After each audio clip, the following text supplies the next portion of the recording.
I stumbled on a section of the Bank of Canada Act, Section 18, subsection J, only hours before I was originally planning to make this point of privilege. And having read that section and looked at the numbers, I came to the conclusion that there very well might be a breach of law involved in what the bank and the government have colluded to do.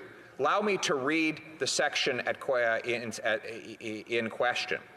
Section 18, the bank may, J, make loans to the Government of Canada or the government of any province, but such loans outstanding at any one time shall not, in the case of the Government of Canada, exceed 1/3 of the estimated revenue of the Government of Canada in a fiscal year. I turn your attention, Mr. Speaker, to Table A14, Summary Statement of Transactions, Budget 2021. Projected revenues $355.1 billion.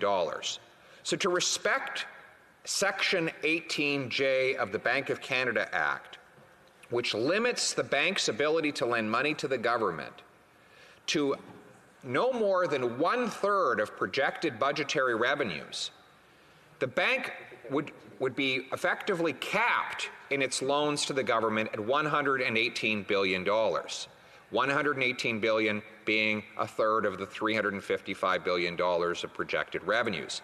In fact, the Bank of Canada balance sheet shows that it now holds $415 billion, almost $300 billion more than the legal cap provided in the Act. Now, when I discovered this apparent breach, I immediately delayed my introduction of this point of privilege to spend the time to verify and re-verify my calculations. I've never seen a government body so flagrantly violate limits that the Parliament has placed upon it in statutory law, so I thought there must be some mistake. But as I crunched the numbers, I realized that no, in fact, the 1/3 limit was breached. I then reached out to the Library of Parliament to conduct a full review of all the legislation passed to approve emergency COVID spending since spring of 2020 to find out if maybe the section was temporarily suspended or a special exemption to it was created in order to allow this kind of dollar figure to be lent from the bank to the government.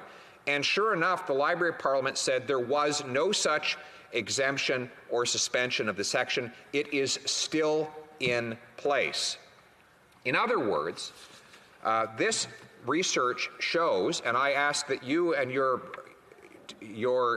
trusted advisors and the officials at the Library of Parliament to verify my claim here, that the Bank of Canada has breached limits that Parliament has imposed on its ability to lend money to the government. Now, these limits do not exist without reason. There is a reason why Parliament chose deliberately to write a section into the Bank of Canada Act limiting the amount of debt the bank could buy.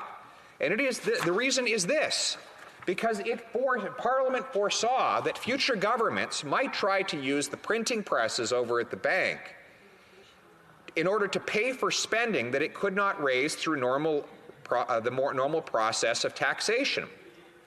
With the limits Parliament placed on the Bank of Canada's purchase of government debt, Parliament effectively banned the government from raising taxes by inflationary money creation instead of by legal and legitimate taxation. That the government and the bank have circumvented that ban and broken a law of Parliament breaches the privileges of every member of this House to vote on laws that are made and repealed. In the process, the government has breached the principle of the independence of the central bank.